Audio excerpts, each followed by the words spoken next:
తెలుగు రాష్ట్రాల ముఖ్యమంత్రుల అరుదైన కలయికకు సంబంధించిన ఫోటో ఒకటి ప్రస్తుతం సోషల్ మీడియాలో వైరల్ గా మారింది. విదేశీ పెట్టుబడుల కోసం తెలంగాణ సీఎం రేవంత్ రెడ్డి విదేశాల్లో పర్యటిస్తున్న విషయం తెలిసిందే.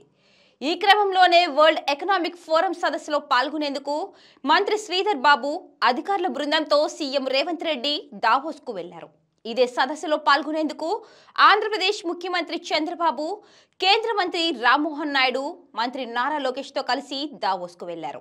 విమానాశ్రయంలో సీఎం చంద్రబాబు మంత్రులకు యూరప్ టీడీపీ ఫోరం సభ్యులు, ప్రవాసాంధ్రులు ఘన స్వాగతం పలికారు. ఈ క్రమంలో విమానాశ్రయంలోనే ఉన్న తెలంగాణ సీఎం రేవంత్ రెడ్డిని చంద్రబాబు కలుసుకున్నారు. ఇరు రాష్ట్రాల ముఖ్యమంత్రులు మర్యాదపూర్వకంగా పలకరించుకున్నారు. మంత్రుల బృందంతో కలిసి ఎయిర్పోర్ట్లో ఫోటోలు దిగారు. తెలంగాణ మంత్రి శ్రీధర్ బాబు భుజంపై ఏపీ సీఎం చంద్రబాబు చేతులేసి షేక్ హ్యాండ్ ఇస్తూ దిగిన ఫోటో ప్రస్తుతం వైరల్ గా మారింది. అనంతరం రెండు రాష్ట్రాల్లో జరుగుతున్న అభివృద్ధి కార్యక్రమాలు, వివిధ పెట్టుబడులపై ఇరువురు సీఎంలు చర్చించుకున్నారు.